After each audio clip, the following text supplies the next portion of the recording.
नमस्कार दोस्तों। कैसे हैं बच्चे आप सभी लोग? ऑडियो वीडियो ऑल क्लियर है? आवाज आ रही है सभी लोगों को? बच्चे बताएंगे फटाफट से। ऑल गुड, ऑल वेल, ठीक है।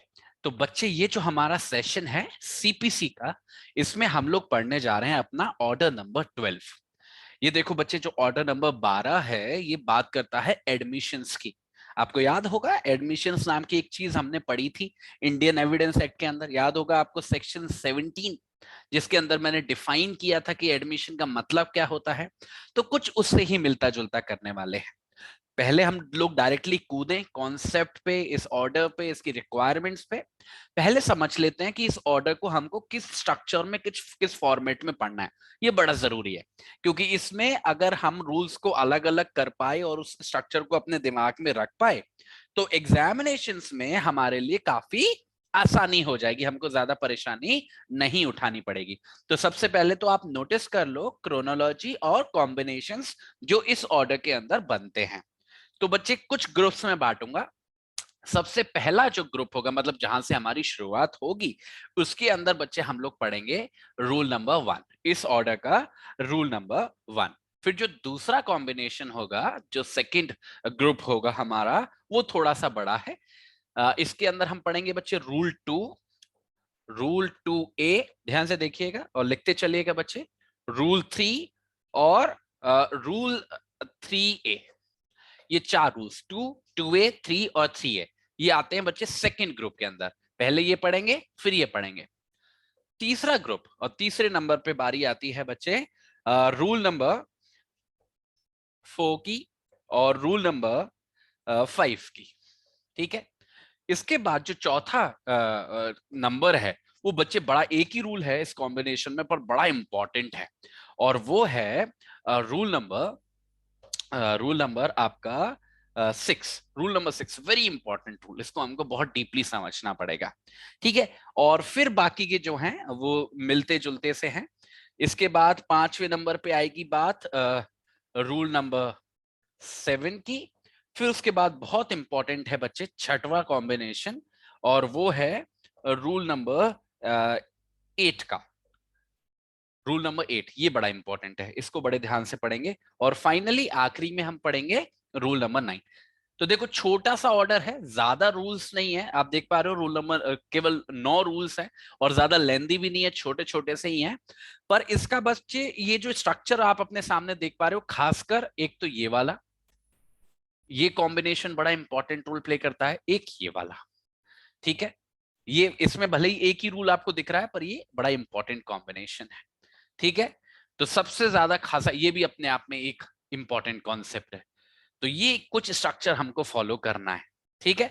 फिर इसके बाद इंडिपेंडेंटली आता है ये रूल 8, ये भी बहुत इंपॉर्टेंट है। ठीक है। ये थोड़ा सा आप एक बार को हल्के में ले लो 7 और 9 को। बट ये जो बाकी के आप रूल्स देख रहे हो इन दी कॉम्बिनेशन, इन दी क्रोनोलॉजी, जो आप अपने सामने देख पा रहे होगे, इसको बड़े ध्यान से हमको समझना है। और कुछ भी नहीं है, देखो इंपॉर्टेंट होने का जरूरी नहीं है कि वो कठिन भी होगा, इजी है। इजी इसलिए है क्योंकि एक तो अच्छी बात है कि हमने इंडियन एविडेंस एक्ट पढ़ रखा है, आपको पहले से पता है कि एडमिशन होता क्या है। यहाँ पे बस उसको सीपीसी के पर्सपेक्टिव में और प्रोसीजरल लॉ के पर्सपेक्टिव में हमको समझना है। वो मैं समझा दूंगा, उसमें आप परेशान मत हो। बिल्कुल बेसिक शुरुआत करते हैं, ठीक है, क्योंकि हमको टाइम भी हो गया है थोड़ा सा एडमिशंस को पढ़े हुए। देखो, अगर मैं बात करूं इस ऑर्डर की, तो इसका टाइटल बस इतना सा है, एडमिशंस। पर ये किस तरीके के एडमिशंस की बात कर रहा है, ये सोचने वाली बात है। देखो, एडमिशन शब्द तो बड़ा आसान है कि हम एक सेकंड में बोल देते हैं, पर ये जो कॉन्सेप्ट है ना बच्चे एडमिशन का, ये बहुत इलेबोरेटेड है। अगर मैं एडमिशन के कॉन्सेप्ट की बात करूं, ठीक है, अगर मैं एडमिशंस के कॉन्सेप्ट की बात करूं, तो देर आर फ्यू कैटेगरीज जिसमें एडमिशन गिर सकता है, जो उसके आधार हो सकते हैं। सबसे पहली कैटेगरी आती है वो एडमिशंस जो प्लीडिंग्स में किए जाते हैं। ध्यान से सुनना, अब बच्चे मैं प्रोसीजरल एस्पेक्ट ला रहा हूं, ठीक है। प्लीडिंग्स में किए जाते हैं, और जब मैं बोलता हूं प्लीडिंग्स, उसका मतलब क्या होता है, प्लेंट और डब्ल्यूएस, और जितने भी एडिशनल डब्ल्यूएस हों।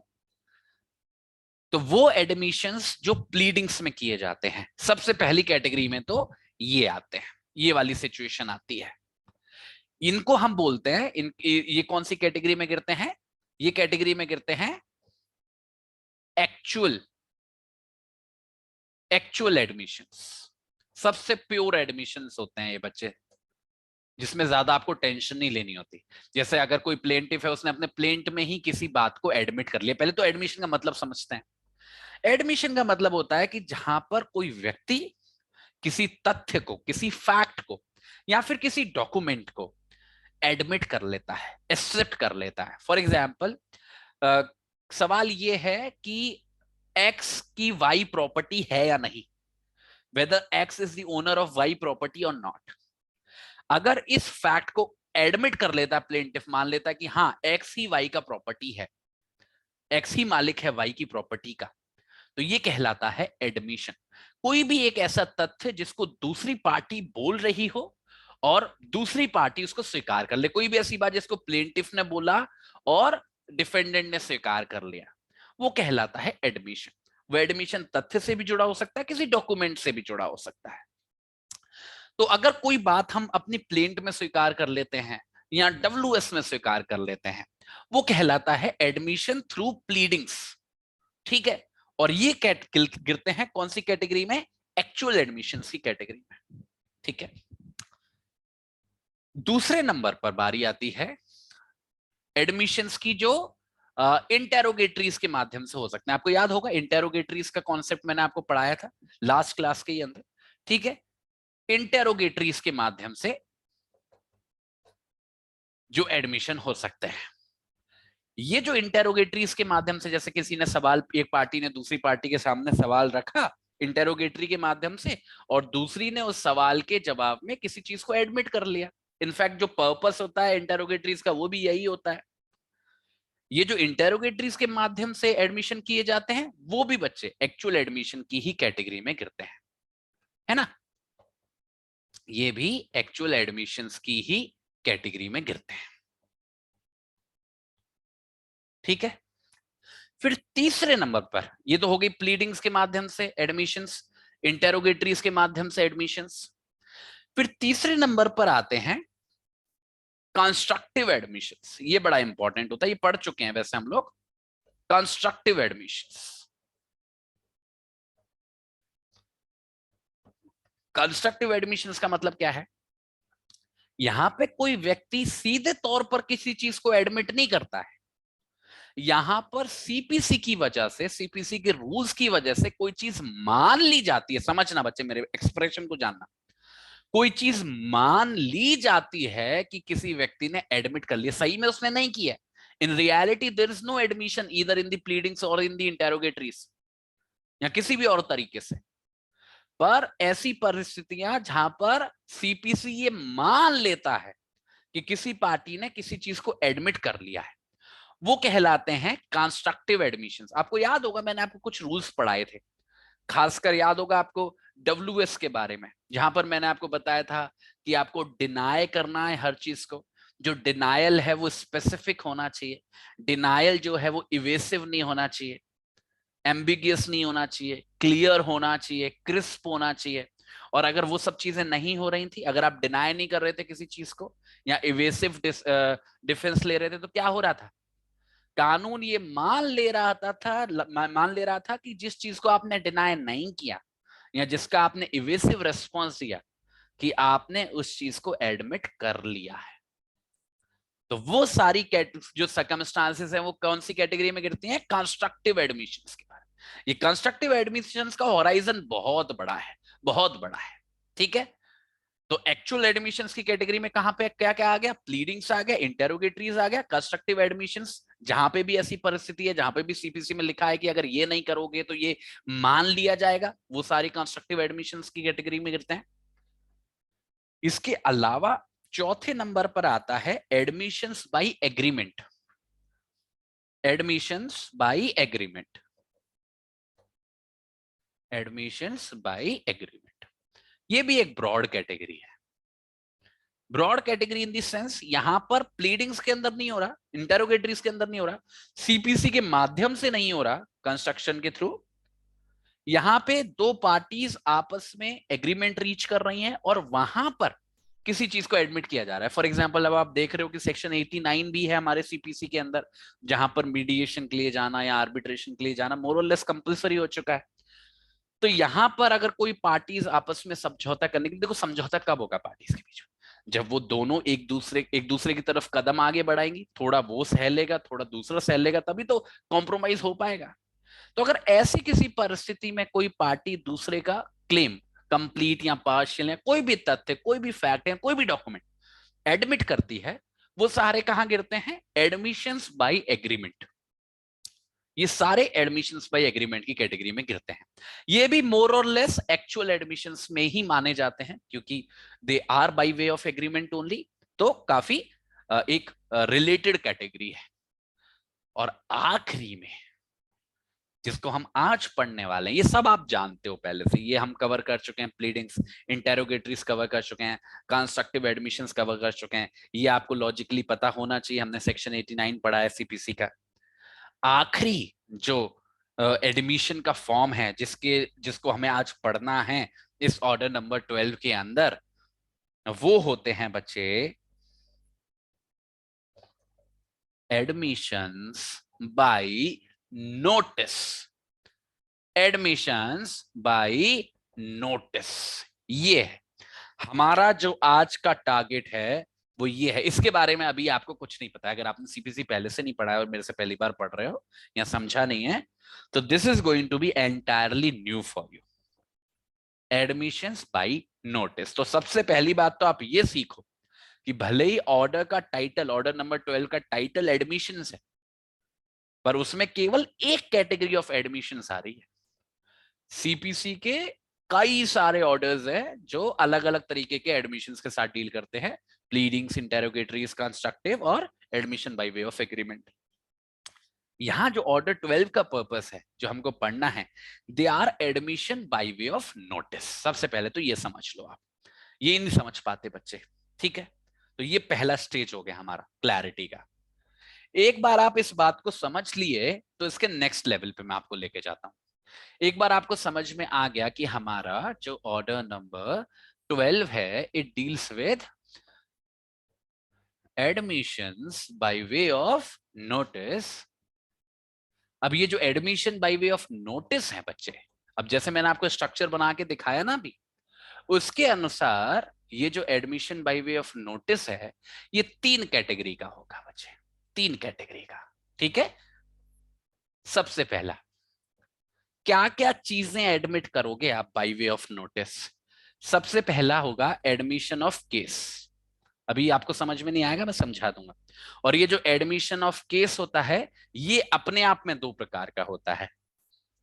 ये पार्शियल भी हो सकता है, आधा अधूरा भी हो सकता है, कंप्लीट भी हो सकता है। इसको समझेंगे। रूल नंबर 1 जो है, यहां पे लिख भी देता हूं, रूल नंबर 1 जो है वो इसी चीज से डील करता है, admission by notice of a case. Admission of case, partial और कंप्लीट, ठीक है। ये सबसे पहली कैटेगरी है एडमिशंस की। दूसरी कैटेगरी एडमिशंस की under order number 12 is admission of documents, ठीक है, दस्तावेज। आप सभी को पता है, इतना तो आप वैसे समझ गए हो, एविडेंस एक्ट भी पढ़ा है आपने, सीपीसी भी पढ़ा है, कि डॉक्यूमेंट्स की सिविल केसेस के अंदर सबसे ज्यादा इंपॉर्टेंस होती है, और उन्हीं के एडमिशंस के बारे में बात करता है ये हमारा order number 12, admission by way of notice. और इसके बारे में आपको, जैसा मैंने जो दूसरा ग्रुप बनाया था जहां पर रूल 2 से लेके 3A तक जा रहे थे, वो सारे इस कैटेगरी में गिरते हैं, ठीक है। Admission by notice of documents, of documents, ठीक है। तीसरी कैटेगरी ऑफ एडमिशंस जो ऑर्डर नंबर 12 डील करता है जिनके साथ, और वो होते हैं बच्चे एडमिशन ऑफ फैक्ट्स, तथ्यों का एडमिशन। एडमिशन ऑफ फैक्ट्स बहुत ब्रॉड कैटेगरी है, ठीक है। एडमिशन ऑफ फैक्ट्स, इसकी रूल नंबर 4, रूल नंबर 5 जो है वो इसके साथ डील करते हैं। रूल नंबर 4, रूल नंबर 5 इसके साथ चर्च के डील करता है, ठीक है। Admission by notice of facts. तो ये 3 कैटेगरी बच्चे, 3 कैटेगरी ऑफ एडमिशन हमको पढ़ने हैं अंडर ऑर्डर नंबर 12, ठीक है। So this is the basic structure जो इस ऑर्डर का है, ठीक है। अब मुझे लग रहा है कि सफिशिएंट एक आपको इंफॉर्मेशन मिल गई है और हम एक ऐसी पोजीशन में हैं जहां पे हम अब डायरेक्टली जंप कर सकते हैं टू द रूल्स। हाँ, चलो coming back to rule number 1। जैसा मैंने आपको बताया, जो सबसे पहला रूल है, the very first rule is of admissions of case. अब पहले केस की बात को समझने से पहले ये समझो कि ये जो हमने पांचवी कैटेगरी क्रिएट की थी एडमिशंस की, admission by way of notice, ये क्या होता है? ये नोटिस क्या है? एडमिशन तो चलो समझ गया, ये नोटिस क्या है? नोटिस का क्या रोल है ये समझेगा। ये कहता है कि कोई भी party means either on the side of the plaintiff और on the side of the defendant, कोई भी पार्टी किसी भी सूट की वो क्या कर सकती है? नोटिस दे सकती है। किसको? दूसरी पार्टी को।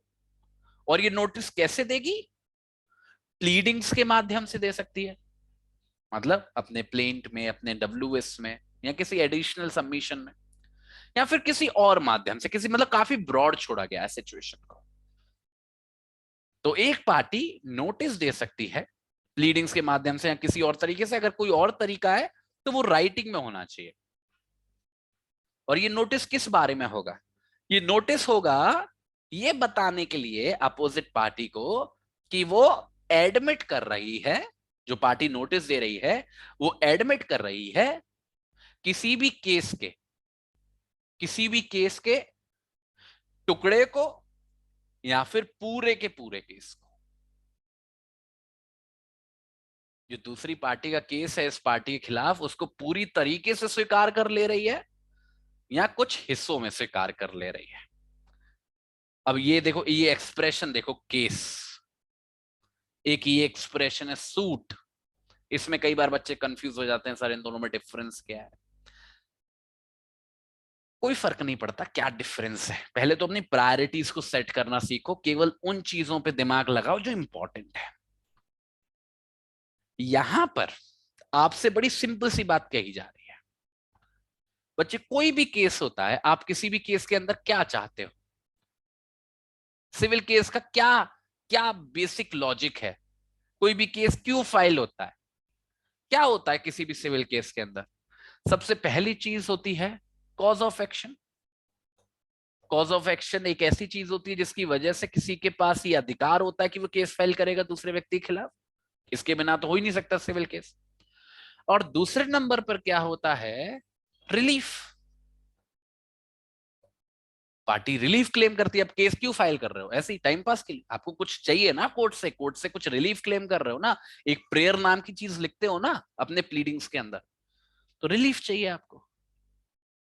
तो यही जो कॉज ऑफ एक्शन है और यही जो रिलीफ है, यही माना जाता है कि किसी पार्टी का केस है।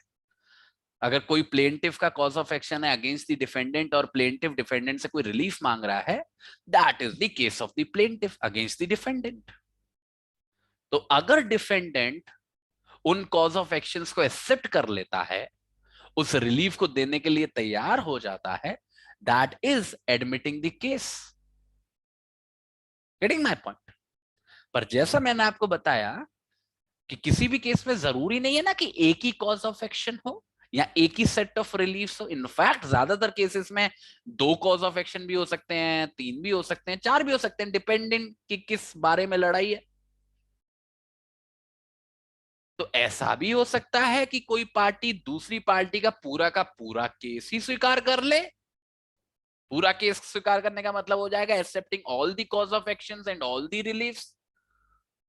या फिर ये भी हो सकता है कि पार्शियल एक्सेप्टेंस हो, कि भाई आपका जो कॉज ऑफ एक्शन नंबर 1 है उसको मैं एडमिट करता हूं, बाकियों को नहीं करता। एडमिट जो रिलीफ नंबर 1 आप मांग रहे हो मुझसे, मैं उसको देने को तैयार हूं, बाकी का मैं नहीं दूंगा। That can also be a case. ठीक है? तो कहने का मतलब ये है कि कोई भी पार्टी, और जरूरी नहीं है कि प्लेंटिफ का ही केस होता है, डिफेंडेंट का केस नहीं हो सकता। ये बात बिल्कुल सही है कि प्लेंटिफ जाता है कोर्ट के पास और ज्यादा चांसेस यही हैं कि वो कॉज ऑफ एक्शन लेके आएगा और रिलीफ मांगेगा। पर ऐसा भी नहीं है कि डिफेंडेंट किसी भी परिस्थिति में कुछ रिलीफ नहीं पा सकता। कोर्ट कोर्ट की नजर में दोनों बराबर है। कोर्ट की नजर में तो प्लेंटिफ और डिफेंडेंट ऐसे हैं कि दो लोग हैं, इनके बीच में झगड़ा है, इनको सुलटाना है ना। That is the basic logic. तो डिफेंडेंट जब पिक्चर में आता है और जब वो अपना डिफेंस पेश करता है, तो ये भी पॉसिबल है कि वो अपनी तरफ से कोई रिलीफ क्लेम करे। आपको याद होगा हमने काउंटर क्लेम वाली सिचुएशन पढ़ी है, हमने सेट ऑफ पढ़ा है। तो दैट में ऑल्सो भी सिचुएशन की किसी केस के अंदर डिफेंडेंट प्लेंटिफ के खिलाफ अपना केस प्रेजेंट कर दे, कॉज ऑफ एक्शन दिखा दे, रिलीफ क्लेम कर ले, तो प्लेंटिफ के पास भी उतना ही अधिकार है डिफेंडेंट के केस को एडमिट करने का जितना कि डिफेंडेंट के पास है प्लेंटिफ के केस को एडमिट करने का। समझ रहे हो? तो ये जो हम रूल नंबर 1 पढ़ रहे हैं, जहां तक केस के एडमिशन की बात है, ये एक न्यूट्रल प्रोविजन है। It is available both to the plaintiffs and the defendant. और यहां पे कोई भी रेस्पेक्टिव पार्टी नोटिस सर्व करके दूसरी पार्टी को उसका पूरा का पूरा केस या पार्शियली उसके केस को एडमिट कर सकती है। अब आप सभी लोगों के दिमाग में एक सवाल आ रहा होगा कि सर ऐसा कोई करेगा ही क्यों? और जब आप ऐसे सवाल पूछते हो तो आप केवल इस प्रोविजन को नहीं क्वेश्चन कर रहे, आप क्वेश्चन कर रहे हो इस एडमिशन के कानून को, इस पूरे कॉन्सेप्ट को, कि कोई भी व्यक्ति कभी एडमिट करेगा ही क्यों। Getting my point? इसको भी समझना बड़ा जरूरी है, क्योंकि अगर आपको प्रैक्टिकल अंडरस्टैंडिंग चाहिए तो आपको लॉजिक तो समझ में आना चाहिए कि कोई भी व्यक्ति कभी एडमिट करता ही क्यों है। यहां पे बच्चे हजारों फैक्टर्स हो सकते हैं। आप सभी को पता है legal proceedings is an expensive process. Expensive in the sense कि पैसा भी लगता है, समय भी लगता है बच्चे।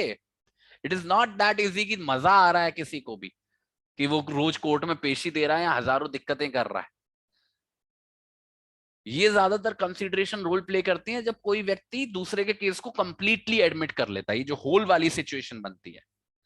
और जहां तक रही बात पार्शियल सिचुएशन की, मैंने आपको हजार बात बताया है कि किसी भी केस के अंदर पार्टीज की, कोर्ट की यही कोशिश रहती है कि हम मेन मुद्दों पर पहुंचे, जो मेन रीजन है लड़ाई का, डिस्प्यूट का, उन तक पहुंचे। क्योंकि जब तक उन पर तक पहुंचेंगे नहीं, तब तक उनको सेटल कैसे करेंगे, तब तक उन पर फैसला कैसे आएगा। तो ऐसी परिस्थिति में जब कई बार खिचड़ी बन जाती है, कई सारे cause of actions release combine हो जाते हैं एक दूसरे के साथ, तो यहाँ पे पार्टीज उनमें से कुछ कॉज ऑफ एक्शंस को, रिलीफ्स को एडमिट करके ये आसान कर सकती है अपने लिए भी, अपोजिट पार्टी के लिए भी, कोर्ट के लिए भी, कि जो असल मुद्दा है उस पे फैसला आ सके। तो दैट में ऑल्सो बी अ रीजन। और ये लॉजिक रहता है ज्यादातर जब कोई पार्टी अपोजिट पार्टी के केस को पार्शियली एडमिट करती है, ना कि कंप्लीटली। वो अभी भी डिफेंड कर रही है अपने आप को, पर वो मुद्दे के करीब जाने की कोशिश कर रही है। बाकी की चीजों को जिसको लग रहा है कि उन पे लड़ना जस्टिफाइड नहीं होगा या कोई लॉजिक नहीं बनता, उनको एडमिट करके। ठीक है? तो कहने का मतलब है ऑल इन ऑल जो हमारा रूल नंबर 1 है वो बात करता है admission of the case of the opposite party. और इसका प्रोसेस बस सिंपल सा, कुछ नहीं करना आपको, बस नोटिस सर्व करना है। कौन सर्व करेगा नोटिस? जो खुद एडमिशन कर रहा है। किसको सर्व करेगा notice? To the opposite party. और क्या करेगा नोटिस सर्व करके? एडमिट करेगा उसका केस। और case means cause of action please plus relief. चाहे वो एक्सेप्टेंस पार्शियल हो चाहे होल हो, प्रोसेस दोनों में सेम ही रहेगा। ठीक है? तो ये सबसे पहला, ये वाली जो सिचुएशन थी, जो सबसे पहली प्रकार का एडमिशन था, admission of case, rule number 1, we are done with it. इस तरीके से कोई भी पार्टी दूसरी पार्टी के केस को एडमिट कर लेती है। In comparison to these two, यहां पे आप एडमिशन कर रहे हो फैक्ट्स का, यहां पे आप कर रहे हो एडमिशन डॉक्यूमेंट्स का, उनके कंपैरिजन में ये बहुत ब्रॉड है। यहां पे अगर आप किसी का केस कंप्लीटली एडमिट कर ले रहे हो, वहां पे तो केस ही खत्म हो गया ना, लड़ाई खत्म हो गई। वहां पे तो कोर्ट के लिए बड़ा आसान हो जाएगा कि भाई दूसरी पार्टी ने एडमिट कर लिया, कॉज ऑफ एक्शन और रिलीफ सारे के सारे, फैसला सुना दो, कुछ बचा ही नहीं आगे। और इनफैक्ट अगर पार्शियल भी ये कंप्लीट नहीं है तो भी काफी बड़ा हिस्सा, जितना हिस्सा एडमिट हो गया है उतना तो काम कोर्ट का कम हो गया ना। पर यहां पर अभी हम देखेंगे जब डॉक्यूमेंट के एडमिशन की बात आएगी, फैक्ट्स के एडमिशन की बात आएगी, ये छोटे छोटे टुकड़े होते हैं।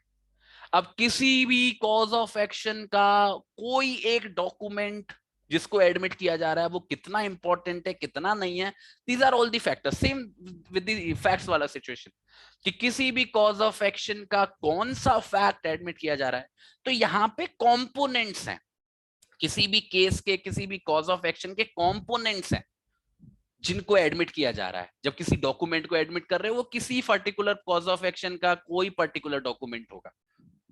ऐसे किसी फैक्ट्स को जब एडमिट किया जा रहा है किसी पर्टिकुलर कॉज ऑफ एक्शन का कोई फैक्ट एडमिट होगा। But on the other hand when we admit the case itself, यहाँ पे मेजर चंक किसी भी केस का एक बड़ा भाग खत्म हो जाता है।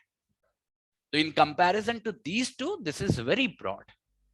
भले ही छोटा सा एक ही रूल में खत्म हो गया, पर ये मत सोचना कि in comparison to these two ये बहुत बड़ा है, बहुत लॉजिकल है, बहुत प्रैक्टिकल है। ऐसा मत सोचना ये कभी होता नहीं है, कोर्ट में आए दिन आपको देखने को मिलेगा। ठीक है, तो रूल नंबर 1 में हमने केस के एडमिशन की बात कर ली। Now we are moving to the second category and that is about the documents. ठीक है, ये बात तो आप सभी को पता है, फिर से मुझे रिपीट करने की जरूरत नहीं होनी चाहिए कि डॉक्यूमेंट्स एक इंपॉर्टेंट रोल प्ले करते हैं सिविल केसेस के अंदर। और ये जो डॉक्यूमेंट्री एविडेंस है, इसका जो हमने सीपीसी उसके एविडेंस एक्ट के अंदर पढ़ा था कि section 63, 64, section 65, these are all the points जो क्रूशियल रोल प्ले करते हैं, प्रोसेस बताते हैं कि आप कैसे प्रूव करोगे, what are the documents that are admissible. वहीं पे एक बीच में पिक्चर आती है एडमिशन ऑफ डॉक्यूमेंट्स की, जो इस पूरे काम को आसान कर सकती है। जैसे फॉर एग्जाम्पल, अब कोई भी एक particular party, be it plaintiff be defendant, देखो न्यूट्रल ऑर्डर है तो फर्क नहीं पड़ता कौन सी पार्टी, कोई दस्तावेज पे रिलाय कर रही है, कोई भी एक डॉक्यूमेंट है जिस पे रिलाय कर रही है। अगर उसको उस डॉक्यूमेंट पे रिलाय करना है तो नॉर्मल प्रोसेस क्या है? नॉर्मल प्रोसेस ये है कि उसको उस डॉक्यूमेंट को प्राइमरी एविडेंस के आधार पर, जो हमने इंडियन एविडेंस एक्ट के अंदर पढ़ा है सेक्शन 62, सेक्शन 63, एडमिट करना पड़ेगा, प्रूफ करना पड़ेगा। नहीं, कुछ सर्कमस्टांसेस में वो उसका सेकेंडरी एविडेंस भी लेके आ सकता है, पर इन दी एंड उसकी जिम्मेदारी होगी कि वो उस डॉक्यूमेंट को प्रूफ करे। जब वो प्रूफ कर लेगा तभी उसका इस्तेमाल किया जा सकेगा अगेंस्ट द अपोजिट पार्टी। तो it takes the entire process कि भाई आपको उसको साबित करना पड़ेगा, सारे प्रोसेस फॉलो करना पड़ेगा, राइट। पर वहीं अगर कोई डॉक्यूमेंट आप लाना चाह रहे हो और जो आपकी अपोजिट पार्टी है वो उसको एडमिट कर ले, तो आपका काम तो आसान हो गया ना। अब दूसरी पार्टी ने उस डॉक्यूमेंट को एडमिट कर लिया, अब आपको उसको प्रूफ करने की जरूरत नहीं, आपका भी काम आसान हुआ, कोर्ट का भी काम आसान हुआ। फिर आप सभी सोचोगे कि उसने ऐसा क्यों किया, क्योंकि अपोजिट पार्टियां तो लड़ रही हैं, एक दूसरे का काम कठिन करना चाहती हैं, वो आसान क्यों कर रही हैं काम। वही बात याद रखिए, हमेशा एडमिशन, किसी भी एडमिशन के पीछे पर्पस क्या होता है? हमेशा कोई भी एडमिशन जरूरी नहीं है कि जो पार्टी एडमिट कर रही है वो उसके नुकसान में ही हो, कई बार उसके फायदे में हो सकता है। मानो कोई एक ऐसा डॉक्यूमेंट है जो बहुत क्रूशियल नहीं है, जो कोई बहुत बड़ा इंपॉर्टेंट रोल शायद नहीं प्ले करेगा केस के अंदर, या फिर कोई ऐसा डॉक्यूमेंट जो शायद प्रूव हो गया तो उससे उस पार्टी का जो एडमिट कर रही है उसका भी कुछ फायदा होगा उस डॉक्यूमेंट से। तो ऐसे सब सिनेरियो में तो पार्टी चाहेगी ना कि यार काय को इतने लंबे प्रोसेस में जाएं, काय को प्रूफ वगैरह करते फिरे, एडमिट करते हैं, बात खत्म करते हैं, डायरेक्ट बढ़ते हैं उन डॉक्यूमेंट्स की तरफ या उन मुद्दों की तरफ जो सच में इंपॉर्टेंट है हमारे लिए, और उनके ऊपर लड़ते हैं। Getting my point? तो ऐसे कुछ रीजंस हो सकते हैं, ऐसे कुछ सर्कमस्टांसेस हो सकते हैं जहां पे पार्टी किसी भी डॉक्यूमेंट को, किसी भी दस्तावेज को एडमिट करती है। और ये कहानी शुरू होती है बच्चे हमारे रूल नंबर 2 के अंदर। प्रोसेस सेम है, देखो प्रोसेस वही है, नोटिस वाला। इनफैक्ट जो पूरा ही ऑर्डर है, in the entire order notice का ही प्रोसेस चलता है, पर थोड़े से बदलाव हैं, ध्यान से देखिएगा। फिर से न्यूट्रल रूल है, प्लेंटिफ डिफेंडेंट दोनों पे लागू होता है। दोनों में से कोई भी पार्टी, अब देखना क्या हो रहा है, कॉल करती है, कॉल करती है दूसरी पार्टी को, कॉल मतलब फोन नहीं करती है, कॉल करती है, बोलती है दूसरी पार्टी को कि वो एडमिट करे, ध्यान से सुनना बच्चे, कि वो एडमिट कर ले। क्या एडमिट कर ले? किसी भी डॉक्यूमेंट को एडमिट कर ले।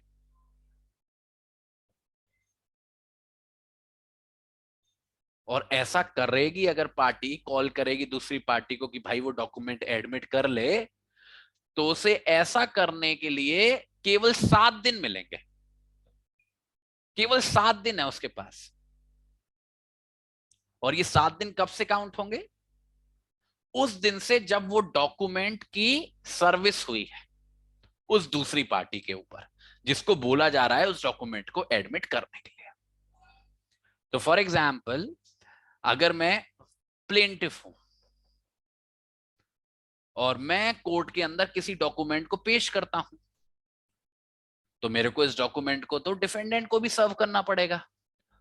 और मानो ये डॉक्यूमेंट मैंने सर्व करवाया डिफेंडेंट को, और इसको सर्व हो गया 1 जनवरी 2022 को, तो ये 1 जनवरी 2022 से 7 दिन की गिनती शुरू होगी, और 7 दिनों तक मतलब 8 तारीख तक मेरे पास टाइम है कि मैं इस पार्टी को, मतलब जिसको मैंने ये डॉक्यूमेंट सर्व किया है, उसको ये बोल सकता हूं कि आप इस डॉक्यूमेंट को एडमिट कर लो। अब वो करेगी या नहीं करेगी उससे मेरा लेना देना नहीं है, but I have the right और I have the responsibility to call upon my opposite party कि किसी भी पर्टिकुलर डॉक्यूमेंट को जिसकी सर्विस करी है मैंने उसके ऊपर, कि वो उसको एडमिट कर ले। उसका फायदा क्या होगा? वही जो मैंने आपको बताया, कि उसको प्रूव नहीं करना पड़ेगा, उस पर समय बर्बाद नहीं होगा। तो उससे एक मौका दे रहा है पार्टी की भाई तेरे को लग रहा है कि ये डॉक्यूमेंट इतना ज्यादा इंपॉर्टेंट नहीं है, या तुझे लग रहा है कि तेरे भी फायदे का होगा, या तुझे लग रहा है कि इसमें जस्टिफाइड नहीं है कि हम बहुत ज्यादा समय खराब करें, तो एडमिट कर लेना, समथिंग लाइक दैट।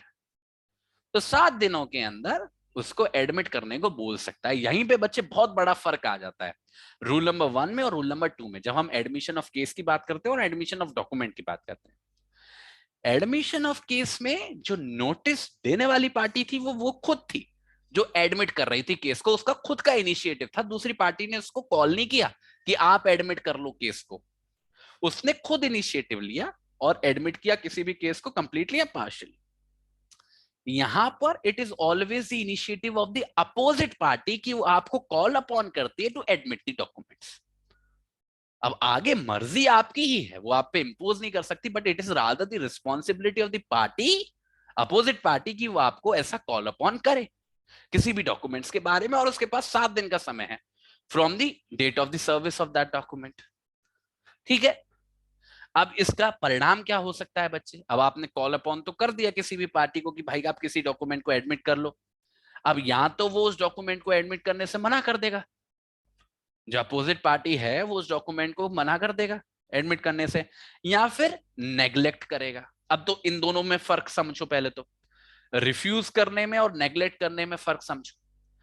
रिफ्यूजल तब होता है जब मैंने एक्सप्लिसिटली बोल दिया कि भाई मेरे को एडमिट नहीं करना, I don't admit this document, I do not rely on the authenticity of this document, simple सी बात। तो मैंने क्लियर रिफ्यूज कर दिया। नेग्लिजेंस का मतलब क्या होता है? जब मैं ताल मटोली करता हूं, एक्सप्लिसिटली नहीं बोलता कि मैं उसको एडमिट कर रहा हूं या डिनाई कर रहा हूं।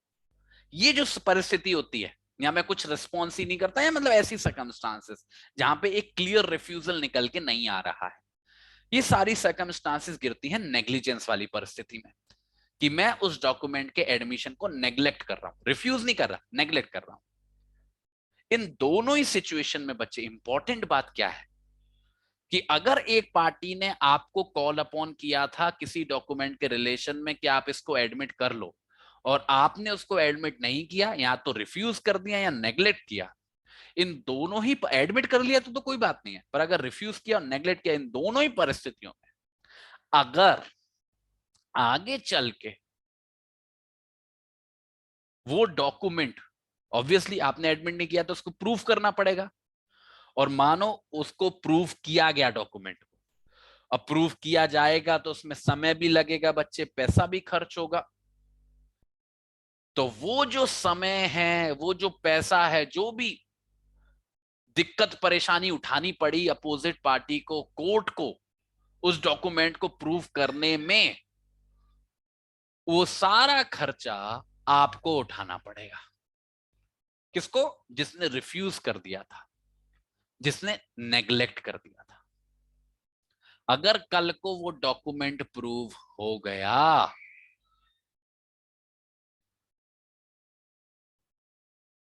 तो वो खर्चा उसको उठाना पड़ेगा, रिफ्यूज करने वाले व्यक्ति को और नेग्लेक्ट करने वाले व्यक्ति को। पर यहां पे बच्चे एक बहुत इंपॉर्टेंट बात है मैं जो समझा रहा हूं आपको, बहुत ध्यान से सुनना। यहां पे मैटर ये करता है कि वो डॉक्यूमेंट प्रूव हुआ या नहीं। अगर वो प्रूव हो गया तो पे करने की जिम्मेदारी है, अगर प्रूव नहीं हुआ तो कोई बात नहीं है। यहां पे ये फर्क नहीं पड़ता कि उस केस का ओवरऑल नतीजा क्या था, कौन जीता कौन हारा। ये जरूरी नहीं है कि जिसने कॉल अपॉन किया था वो पार्टी जीते, तभी इस पार्टी को, रिफ्यूज करने वाली पार्टी को ही तभी पे करना पड़ेगा पैसा। ऐसा हो सकता है कि डिस्पाइट द फैक्ट कि वो डॉक्यूमेंट शायद प्रूव कर लिया था, फिर भी वही पार्टी जीत गई जिसने रिफ्यूज किया था, फिर भी उसे खर्चा उठाना पड़ सकता है, पे करना पड़ सकता है। क्योंकि पैसा पे करने की बारी इस बात पे डिपेंड करती है कि वो डॉक्यूमेंट प्रूव हुआ या नहीं, इस बात पे नहीं कि उस सूट का रिजल्ट क्या था। अगर आपने किसी डॉक्यूमेंट को एडमिट नहीं किया है, या फिर आपने किसी डॉक्यूमेंट को एडमिट करने में नेग्लिजेंस दिखाई है और आगे चलकर वो डॉक्यूमेंट प्रूव हो जाता है, so what ever expense, wastage of time जो भी लगा उस डॉक्यूमेंट को प्रूव करने में, वो सब आपको उठाना पड़ेगा। Doesn't matter who one the case, कौन जीता आखिरी में। ये नॉर्मल रूल है। पर अगर कोर्ट चाहे तो, अगर कोर्ट चाहे तो ये जिम्मेदारी को हटा भी सकती है। अगर कोर्ट को किसी वजह से लगता है कि डिस्पाइट द फैक्ट कि किसी पार्टी ने रिफ्यूज किया था या नेग्लेक्ट किया था, फिर भी वो डॉक्यूमेंट प्रूव हो गया, पर फिर भी कोर्ट को किसी वजह से लग रहा है कि उससे नहीं, हमको रिकवर करनी चाहिए पेमेंट, तो कोर्ट नहीं करेगा। नॉर्मल रूल ये है कि उसी से रिकवर होनी चाहिए, पर कोर्ट के पास ये डिस्क्रिशन है कि वो चाहे तो ऐसा करने से मना भी कर सकता है। That is important for us, कि वो मना भी कर सकता है, जरूरी नहीं है कि वो ऐसा करे ही करे, मतलब बाउंड नहीं है, कहने का मतलब है। ठीक है। और इसी इसी बात से, पेमेंट वाली बात से ही जुड़ी हुई एक और बात है। पेमेंट पे करने की जिम्मेदारी, ये जो डॉक्यूमेंट प्रूव वाली सिचुएशन है, पेमेंट करने की जिम्मेदारी आमतौर पर तभी अराइज होगी जब इस रूल के अंदर नोटिस सर्व किया गया होगा किसी डॉक्यूमेंट के रिलेशन में, एक पार्टी के द्वारा दूसरी पार्टी पे। देखो, नोटिस सर्व करना डॉक्यूमेंट के रिलेशन में, वो तो किसी पार्टी का डिस्क्रिशन है ना। जरूरी नहीं है ना कि वो हर डॉक्यूमेंट के बारे में नोटिस सर्व करती फिरेगी कि इसको एडमिट कर लो, उसकी मर्जी है, वो करे ना करे। तो ये जो जिम्मेदारी है कि भाई दूसरी पार्टी को पैसा पे करना पड़ेगा अगर डॉक्यूमेंट कल को प्रूव हो गया, ये तभी अराइज होगी नॉर्मल सर्कमस्टांसिस में जब ऐसा कोई नोटिस सर्व किया गया होगा।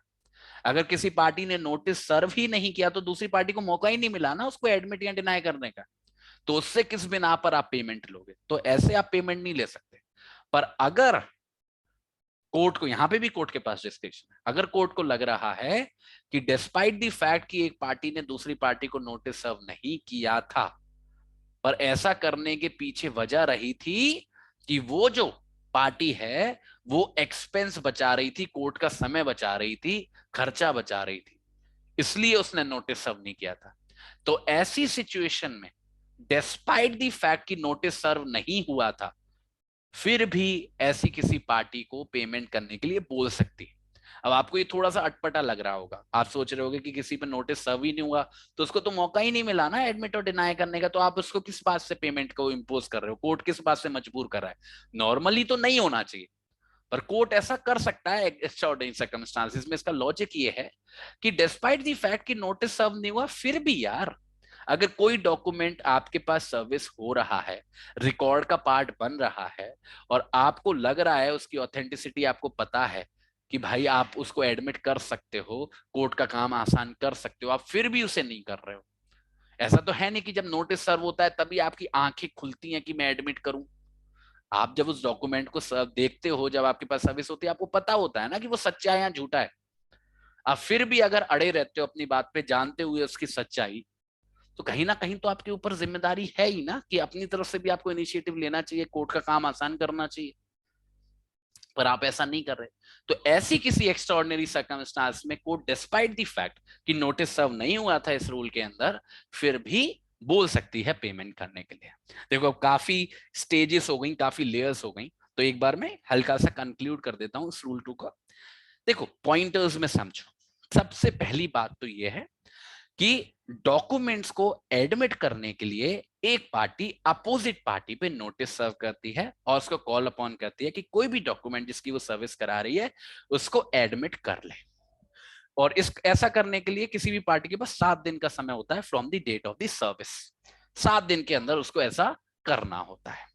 ठीक है, अब ये जो आपको कॉल अपॉन किया गया उसके 3 नतीजे हो सकते हैं। या तो वो एडमिट कर लेगा, डॉक्यूमेंट एडमिट कर लिया फिर तो कोई परेशानी नहीं है, आगे आपको पढ़ने की जरूरत नहीं है।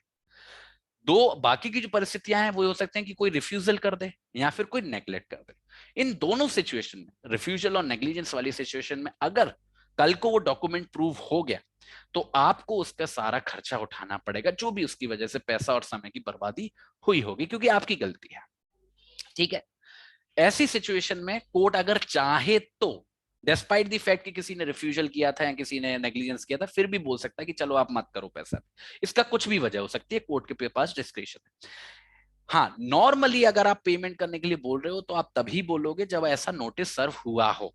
और अगर कोर्ट को ऐसा लग रहा है कि भले ही नोटिस सर्व नहीं हुआ था फिर भी किसी पार्टी को इनिशिएटिव लेना चाहिए था, और नोटिस ना सर्व होने की वजह ये थी कि वो पर्टिकुलर पार्टी जिसने नोटिस सर्व नहीं किया वो कोर्ट के एक्सपेंस को सेव कर रही थी, टाइम को सेव कर रही थी, तो ऐसी सिचुएशन में डिस्पाइट द फैक्ट कि कोई नोटिस सर्व नहीं किया गया था फिर भी किसी पार्टी पे कॉस्ट इंपोज कर सकती है उस सिचुएशन के बारे में, जो सिचुएशन और जो समय और जो पैसा लगा किसी भी ऐसे डॉक्यूमेंट को प्रूव करने के लिए जिसकी सर्विस उसके पास हुई थी, डिस्पाइट द फैक्ट कि उसको नोटिस सर्व नहीं हुआ था कॉल अपॉन करने के लिए। ठीक है, so this is the entire structure जो रूल 2 का है। अब देखो, उम्मीद तो ये है कि आप लोगों को समझ में आ रहा होगा, इससे अच्छा आसान तरीका मेरे पास नहीं है समझाने के लिए, बट अगर अब भी आपको समझ में नहीं आ पा रहा है क्योंकि काफी लेयर्स हैं, तो बच्चे आप इसको लेक्चर को आपको दोबारा देखना पड़ेगा और 2-3 बार अगर उस रूल को पढ़ोगे तो कैचअप हो जाएगा दिमाग के अंदर भी। ठीक है, अब बढ़ते हैं बच्चे अपने अगले रूल की तरफ। अगला रूल जो है वो है रूल नंबर 2A। ये वही डॉक्यूमेंट वाली कहानी को ही कंटिन्यू करता है। मैंने जैसे बताया आपको rule 2, rule 2A, rule 3, rule 3A, these are all about the admission of documents, क्योंकि इंपॉर्टेंट है, डॉक्यूमेंट का एस्पेक्ट इंपॉर्टेंट होता है। अब देखो रूल 2A क्या कहता है, इसको समझते हैं। यहां पे बात होती है ऐसी परिस्थितियों की जहां पर ये मान लिया जाता है कि कोई भी डॉक्यूमेंट एडमिट कर लिया गया है। मान लिया जाता है, ये बड़ा इंपॉर्टेंट है, क्योंकि यहां पे एक्चुअल एडमिशन नहीं है, यहां पे कंस्ट्रक्टिव एडमिशन है। कोई पार्टी अपने मुंह से नहीं कह रहा कि I am admitting this document, जैसा मौका शायद उसे रूल 2 के अंदर मिल रहा था। यहां पे कंस्ट्रक्टिव एडमिशन की बात हो रही है। तो कभी भी जब रूल 2 के अंदर एक पार्टी दूसरी पार्टी को नोटिस सर्व करती है और उसको कॉल अपॉन करती है किसी भी डॉक्यूमेंट को एडमिट करने के लिए, अगर वो पार्टी उस नोटिस को जो एडमिट करने के लिए उसको स्पेसिफिकली डिनाई नहीं करती है या फिर बाय इंप्लीकेशन डिनाई नहीं करती, या फिर स्पेसिफिकली ऐसा नहीं बोलती है कि वो उसको स्वीकार नहीं करता है, उस डॉक्यूमेंट को स्वीकार नहीं करता है, तो इन तीनों परिस्थितियों में ये मान लिया जाएगा कि भले ही उसने ऐसा बोला नहीं है कि उसने वो डॉक्यूमेंट एडमिट कर लिया है। ये बड़ा इंपॉर्टेंट एस्पेक्ट है बच्चे। तो कहने का मतलब है अगर आप पे आपकी अपोजिट पार्टी नोटिस सर्व कर रही है in relation to any document, तो मैंने जैसा आपको बताया कि आपके पास 3 ऑप्शंस होते हैं। पहला ऑप्शन होता है कि उसको आप एडमिट कर लो, और यहाँ पे एडमिशन का मतलब है कि भाई आप एग्री कर रहे हो कि आई एडमिट दिस डॉक्यूमेंट। और ऐसा आप मौखिक रूप से भी कर सकते हो कि एक्सप्लिसिटली कह दो कि भैया I admit this document, written में दे दो। या फिर ऐसा भी हो सकता है कि आपके एक्शंस या फिर आप नेक्स्ट लेवल पे बढ़ गए, मतलब ऐसी कोई भी सिचुएशन जिससे इंप्लाई किया जा सके कि भाई आपने उसको एडमिट कर लिया गया है। ठीक है, कोई नेसेसरी इंप्लीकेशन रेज हो रही हो। या फिर आप क्या करते थे, मना कर देते थे कि भाई नहीं, मेरे को एडमिट नहीं करना, या फिर आप उसके बारे में टाल मटोली करते थे। यहां पे इस रूल के अंदर ऐसी सिचुएशन की बात हो रही है जहां पे एक्सप्लिसिट ना ही एडमिशन है ना ही एक्सप्लिसिट रिफ्यूजल है। मतलब ना ही कोई व्यक्ति क्लियरली एडमिट कर रहा है किसी भी डॉक्यूमेंट को, ना ही क्लियरली डिनाई कर रहा है। तो जब भी ऐसी परिस्थिति बनती है जहां पे ना ही क्लियर एडमिशन होता है, ना ही क्लियर डिनायल होता है, ऐसी परिस्थिति में इस रूल 2A के अनुसार ये मान लिया जाता है कि वो पार्टी ने उस डॉक्यूमेंट को एडमिट कर लिया है। मतलब ये जिम्मेदारी उस पार्टी की है जिस पर नोटिस सर्व हुआ है कि वो उसको डिनाई करे। अगर वो डिनाई नहीं करेगा, ये बात भी सही है कि उसने एडमिट भी तो नहीं किया, पर अगर वो डिनाई नहीं करेगा तो कोर्ट अपनी तरफ से ये प्रिज्यूम कर सकता है कि उसने उस डॉक्यूमेंट को एडमिट कर लिया। तो हमेशा जो भारीपन है ना एडमिशन और डिनायल के बीच में, एडमिशन और रिफ्यूजल के बीच में, वो जो भार है वो एडमिशन की तरफ ज्यादा रहता है।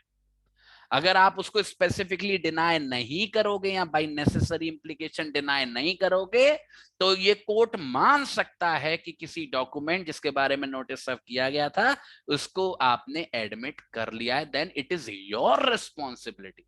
अगर किसी डॉक्यूमेंट के नोट बारे में आपको नोटिस सर्व हुआ है, it is your whole and sole responsibility कि उसको स्पेसिफिकली या बाय नेसेसरी इंप्लीकेशन आप डिनाई करो ही करो। अगर आप ऐसा नहीं करोगे तो अंडर दिस रूल 2A आप रिस्क ले रहे हो। देखो, ऐसा जरूरी नहीं है कि कोर्ट करे ही करे, पर आप ऐसा रिस्क ले रहे हो कि कोर्ट आपके खिलाफ ऐसा कोई प्रेजम्पशन लगा दे कि भाई आपने उस डॉक्यूमेंट को एडमिट कर लिया है। पर इसका एक एक्सेप्शन है कि अगर कोई पार्टी है जिस पे नोटिस सर्व किया गया था और उसने उस पार्टी ने उस डॉक्यूमेंट को स्पेसिफिकली या बाय नेसेसरी इंप्लीकेशन डिनाई नहीं किया, पर अगर वो पार्टी किसी भी डिसेबिलिटी से सफर कर रही है। अब यहाँ पे इस डिसेबिलिटी टर्म को डिफाइन तो नहीं किया गया है बच्चे, बट जितना मैं समझता हूं यहाँ पे डिसेबिलिटी दोनों तरीके की हो सकती है। It can be a legal disability और it can be a practical disability also. अगर किसी डिसेबिलिटी की वजह से कोई पार्टी अगर किसी भी चीज को, फॉर एग्जाम्पल जिस बंदे को नोटिस सर्व हुआ या फिर कोई बंदा जो डिफेंडेंट है या जो भी है प्लेंटिफ है, मानो वो माइनर है या फिर अनसाउंड माइंड का है जिसका शायद नेक्स्ट फ्रेंड अवेलेबल ना हो।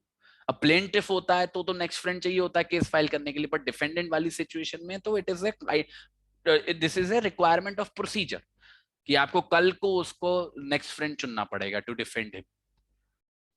तो ऐसी कोई परिस्थिति है कि जिसको आपने नोटिस सर्व किया और जिसने डिनाई नहीं किया उसको स्पेसिफिकली या बाय नेसेसरी इंप्लीकेशन वो किसी डिसेबिलिटी से सफर कर रहा है, तो कोर्ट ऐसा प्रिजम्पशन रेज नहीं करेगा। पर नॉर्मल सर्कमस्टांसेस में कोर्ट के पास ये पूरी की पूरी पावर है कि वो ऐसा प्रिजम्पशन रेज कर सकती है। तो कहने का मतलब अगर एक लाइन में बोलूं, अगर आप पे कभी भी किसी डॉक्यूमेंट के एडमिशन के बारे में नोटिस सर्व हुआ है, then it is your whole and sole responsibility to deny it. अगर आप नहीं कर रहे हो तो आप ये रूल 2A का रिस्क ले रहे हो भाई। ठीक है, सिंपल सी बात है। ठीक है, एक और बात, ये प्रिजम्पशन ठीक है, ये बात बिल्कुल सही है कि प्रिजम्पशन रेज कर सकता है कोर्ट और किसी डॉक्यूमेंट को एडमिटेड मान सकता है अगर डिनायल नहीं हुआ है। पर कोर्ट के पास ये भी पावर है कि मानो किसी सिचुएशन में ऐसा हुआ कि किसी डॉक्यूमेंट के रिलेशन में नोटिस सर्व किया गया और उस नोटिस को स्पेसिफिकली या नेसेसरी इंप्लीकेशन से डिनाई नहीं किया गया, तो ये प्रिजम्पशन रेज करना बनता है और उस डॉक्यूमेंट को एडमिटेड माना जा सकता है। पर अगर कोर्ट चाहे तो डेस्पाइट द फैक्ट कि ये सारी रिक्वायरमेंट सेटिस्फाई हो रही हैं, ये रिक्वायर कर सकता है कि उस डॉक्यूमेंट को नॉर्मल तरीके से प्रूफ किया जाए। तो कहने का मतलब है अगर किसी एक पार्टी ने स्पेसिफिकली या बाय नेसेसरी इंप्लीकेशन डिनाई नहीं किया है, उसका मतलब ये नहीं है कि उसकी अपोजिट पार्टी के फेवर में कोई अधिकार आ जाता है, कोई राइट आ जाता है कि वो उस डॉक्यूमेंट को एडमिटेड मनवा ले कोर्ट से। ऐसा जरूरी नहीं है। हाँ, ये बात सही है कि कोर्ट मान सकता है, पर कोर्ट के पास ये भी पावर है कि ये सारी रिक्वायरमेंट्स पूरे होते हुए भी अगर कोर्ट को किसी भी वजह से लग रहा है कि मेरे को एज अ प्रिजम्पशन रेज नहीं करना चाहिए, तो वो बोल सकता है कि आप इस डॉक्यूमेंट को प्रूव करो। और जब तक आप प्रूव नहीं करोगे तब तक मैं उस पर रिलाय नहीं करूंगा। तो मोर और लेस सिचुएशन ये है कि ये जो 2A की परिस्थिति है, it is entirely with in the discretion of the court of law. Court के पास ये भी पावर है कि वो ऐसा प्रिजम्पशन रेस कर सकता है, और कोर्ट के पास ये भी पावर है कि वो ऐसा प्रिजम्पशन रेस करने से डिनाई कर सकता है, उस डॉक्यूमेंट को प्रूफ करने के लिए बोल सकता है। ठीक है, ये बच्चे रूल 2A की सिचुएशन है। अगला जो हमारा रूल है, अच्छा इसी का बच्चे सेकंड पार्ट है। अगर कोई भी पार्टी अनरीजनेबली, इसमें सबसे इंपॉर्टेंट पार्ट ये है, अनरीजनेबली नेग्लेक्ट करती है या रिफ्यूज करती है किसी भी डॉक्यूमेंट को एडमिट करने के लिए सर्विस होने के बाद, तो ऐसी सिचुएशन में कोर्ट के पास ये पावर है कि अगर कोर्ट चाहे तो उस पार्टी के ऊपर कॉस्ट इंपोज कर सकती है, और ये कॉस्ट किस बारे में होगी, कंपेंसेशन के माध्यम से होगी। अब देखो यहीं पे बच्चे आपको एक बात समझनी है, चार्ट के फॉर्म में समझा देता हूं, आप कंफ्यूज ना हो। देखो, आप पे जब नोटिस आया, आप पे जब नोटिस आया तो आपके पास 3 रास्ते थे ना बच्चे, मोटे तौर पर 3 रास्ते थे। पहला रास्ता था कि आप उस डॉक्यूमेंट को एडमिट कर लो। दूसरा रास्ता था आप उस डॉक्यूमेंट को एडमिट करने से मना कर दो, रिफ्यूज कर दो। तीसरा रास्ता था कि आप टाल मटोली करो। अब ये ताल मटोली बच्चे, this is subject to interpretation कि कोर्ट किसको नेग्लेक्ट मानेगा। जैसे ये क्लियरली पता है ना कि क्या एडमिशन का मतलब है, क्या रिफ्यूजल का मतलब है। नेग्लेक्ट की डेफिनेशन इतनी क्लियर नहीं है, वो डिपेंड करता है फैक्ट्स एंड सर्कमस्टांसेस। तो मोटे तौर पर 3 रास्ते जाते हैं नोटिस के रिस्पॉन्स में। अभी हमने रूल 2 के अंदर चौथा रास्ता पढ़ा, जहां पे ना ही एडमिशन की परिस्थिति बन रही है, ना ही क्लियर रिफ्यूजल की परिस्थिति बन रही है, और ना ही नेग्लिजेंस की परिस्थिति बन रही है। ऐसी सिचुएशन में एक चौथा रास्ता खुलता है कि कोर्ट क्या कर सकता है, प्रिज्यूम कर सकता है। वो एडमिशन तो नहीं है पर प्रिज्यूम्ड एडमिशन की परिस्थिति बन सकती है। यहां तो नहीं गिरेगा पर यहां गिर सकता है, अगर वो तीनों में से किसी सिचुएशन में नहीं गिर रहा है। ठीक है, अब ये जो सेकंड पार्ट है ये कह रहा है कि अगर किसी पार्टी पे नोटिस सर्व हुआ है, अब उसने एक्सप्लिसिटली तो उसको एडमिट नहीं किया है, एक्सप्लिसिटली उसने उस डॉक्यूमेंट को एडमिट नहीं किया है, पर वो अनरीजनेबली रिफ्यूज कर रहा है या अनरीजनेबली नेग्लेक्ट कर रहा है। ध्यान से सुनना, अनरीजनेबली रिफ्यूज कर रहा है या अनरीजनेबली नेग्लेक्ट कर रहा है, इन दोनों सिचुएशन में कोर्ट के पास ये पावर नहीं है कि वो कोई प्रिजम्पशन रेज कर दे कि आपने अनरीजनेबली रिफ्यूज किया है तो मैं ये मान लूंगा कि आपने उस डॉक्यूमेंट को एडमिट कर लिया। नहीं, रिफ्यूज करना मेरा अधिकार है, रीजनेबली या अनरीजनेबली। ऐसी जब बात नेग्लेक्ट की आती है, अगर मैंने नेग्लेक्ट किया है, भले ही अनरीजनेबली किया, फिर भी कोर्ट प्रिजम्पशन रेज नहीं कर सकता क्योंकि मैंने अनरीजनेबली नेग्लेक्ट किया है तो वो उस डॉक्यूमेंट को एडमिटेड मान लेगा। नहीं नहीं नहीं, इन दोनों सिचुएशन में, चाहे रिफ्यूज करने में चाहे नेग्लेक्ट करने में, अगर मैं अनरीजनेबल रहा हूं तो ऐसी सिचुएशन में मेरे को सजा दी जा सकती है, मेरे पे कॉस्ट इंपोज की जा सकती है कि मैं कंपेंसेट करूं अपोजिट पार्टी को, क्योंकि मैंने रिफ्यूज किया तो उसे प्रूफ करना पड़ा, समय निकला, क्योंकि मैंने नेग्लेक्ट किया तो उसे प्रूफ करना पड़ा, समय खराब हुआ, उसका पैसा खर्च हुआ, तो मेरे को सजा दी जा सकती है by imposition of the cost. पर मेरे खिलाफ ऐसा कोई प्रिजम्पशन रेज नहीं किया जा सकता। ऐसा प्रिजम्पशन केवल यहां पर रेज किया जा सकता है जहां पर मैं स्पेसिफिकली डिनाई नहीं करता हूं, ध्यान से देखना, या फिर बाय नेसेसरी इंप्लीकेशन डिनाई नहीं करता हूं। केवल इस सिचुएशन में ऐसा कोई प्रिजम्पशन रेज हो सकता है। Getting my point? अगर मैं एडमिट कर रहा हूं तो कोई बात नहीं, अगर मैं रिफ्यूजल कर रहा हूं तो कोई बात नहीं, अगर मैं नेग्लेक्ट कर रहा हूं तो कोई बात नहीं, बट अगर मैं स्पेसिफिकली डिनाई नहीं कर रहा हूं, मतलब रिफ्यूजल की परिस्थिति नहीं बन रही है, या बाय नेसेसरी इंप्लीकेशन डिनाई नहीं कर रहा हूं, तो ऐसी सिचुएशन में एडमिशन की परिस्थिति बन सकती है। पर मैं रिफ्यूजल कर रहा हूं, स्पेसिफिक रिफ्यूजल कर रहा हूं, बाय नेसेसरी इंप्लीकेशन कर रहा हूं, या स्पेसिफिक नेग्लिजेंस कर रहा हूं, बाय नेसेसरी इंप्लीकेशन कर रहा हूं, पर मैं अनरीजनेबली कर रहा हूं, तो मेरे पे कॉस्ट इंपोज हो सकती है।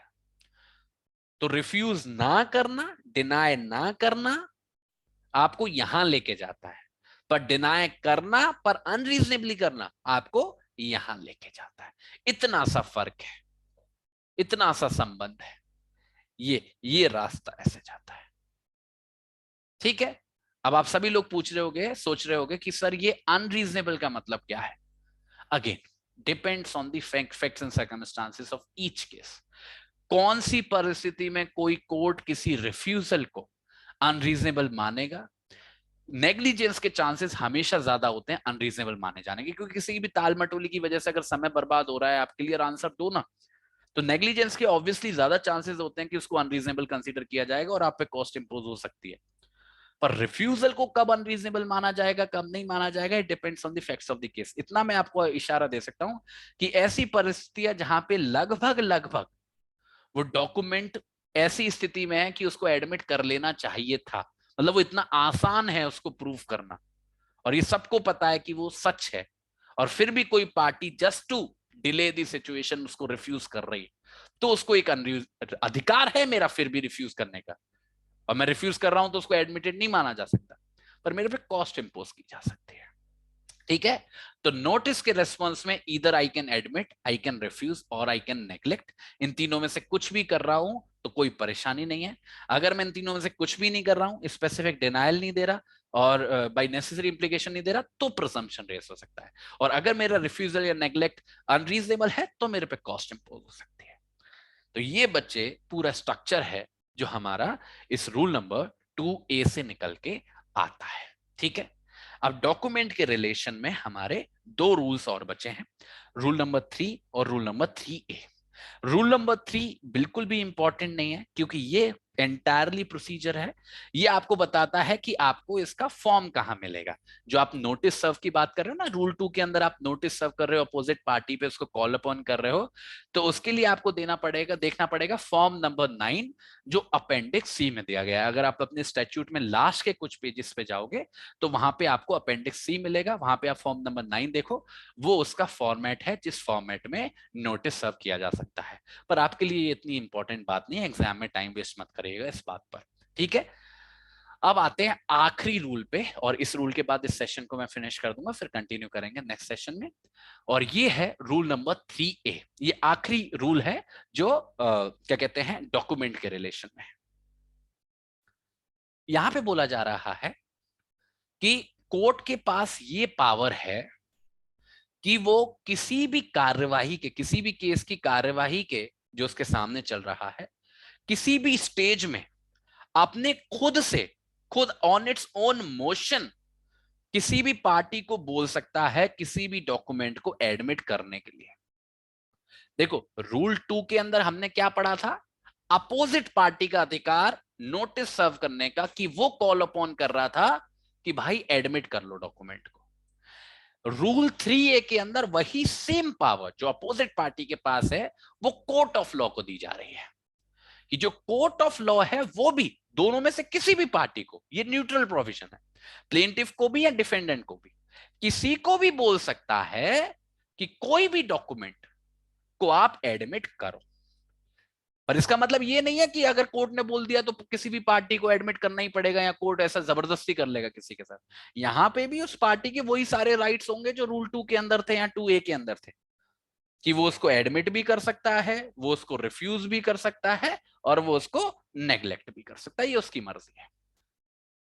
तो कहने का मतलब है रूल 3A का कहना बस इतना सा है कि कोर्ट ऑफ लॉ के पास भी ये पावर है कि वो खुद से इनिशिएटिव लेके किसी भी डॉक्यूमेंट के एडमिशन की बात बोल सकता है। क्योंकि जैसा मैंने आपको शुरू में बताया, एडमिशन का फायदा क्या है, अगर कोई भी डॉक्यूमेंट या कोई भी चीज जब एडमिट होती है तो पार्टी को तो फायदा होता ही है, पर कोर्ट का भी तो बहुत बड़ा फायदा है ना कि उसकी मेहनत बचेगी।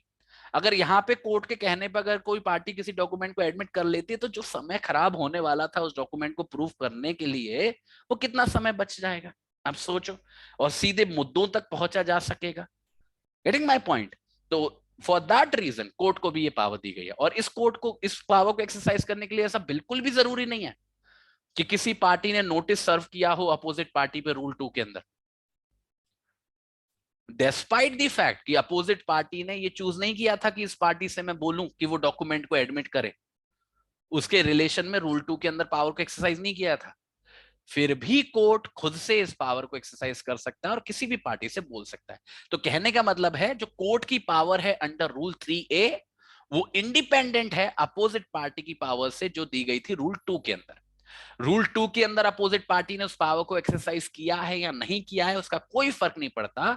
रूल 3A के अंदर जब कोर्ट ऑफ लॉ अपनी पावर को एक्सरसाइज करता है और किसी पार्टी को बोलता है टू एडमिट और टू डिनाई और to neglect any particular document, तो कहने का मतलब है under rule 2, under rule 2A, under rule 3 and under rule 3A, under these 4 rules हमने समझा डॉक्यूमेंट के रिलेशन में क्या क्या कानून है, कैसे कैसे एडमिशन के बारे में नोटिस सर्व होता है। रूल 2 के अंदर अपोजिट पार्टी नोटिस सर्व करती है so as to admit a particular document.